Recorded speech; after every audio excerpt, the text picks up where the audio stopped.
the next section is about going into gifting and kind of understanding and workshopping and figuring out what is an inventory of our gifts. What do we have to share with the world? And that's also great to do in groups, because you have we have a limited, we only know what we think. And we tend to undervalue our gifts. Like, we don't even see the things that we're good at as gifts because they're easy for us. Right. And yet they're a super big deal in the world. Like, that's actually what the world needs.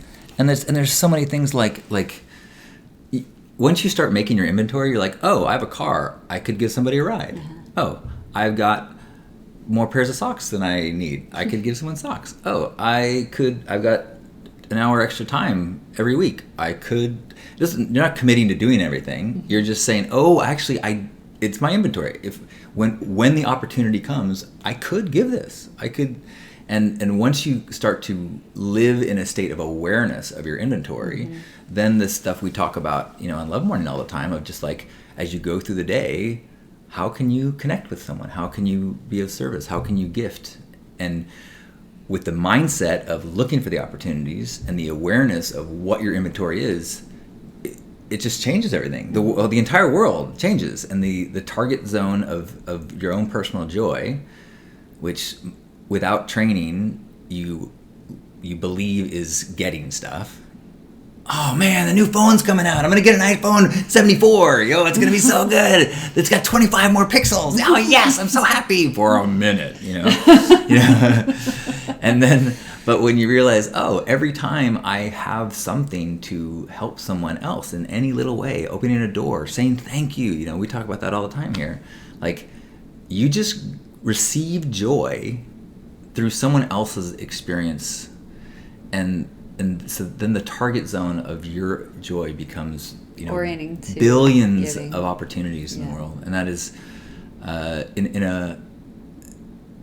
I think if you're following me, you hear me talk about this all the time, but it's a little game changer. It really is. And there's a philosophical aspect to it, because once you start to really feel this, and I think this is one of the reasons why Burning Man hits people so hard.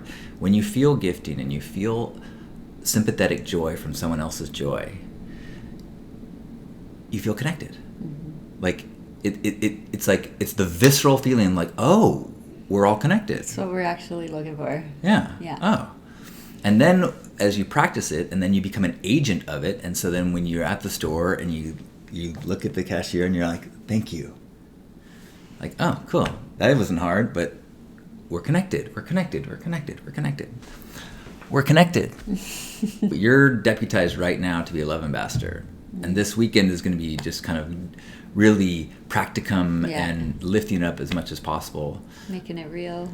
And figuring out what are the things that are kind of in our way. Because I doubt I'm saying anything that you're like, what? It feels good to do good? What? No, we know that.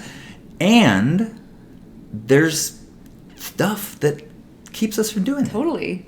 A lot of it is because we have fears of embarrassment, fears of judgment, fears of someone looking at us going, ugh. And so this gathering, part of it is building a team. Yeah. Building a support group. When Aquaman, goes out to fight crime and he's in the street and all the supervillains are laughing at him because there's no fish around, it's kind of embarrassing. But he's got the Hall of Justice. And so Superman and Hawkman and Wonder Woman, they can come in and go, hey, come on, you got this. Don't listen to these supervillains. So we're going to pick each other up and talk to fish.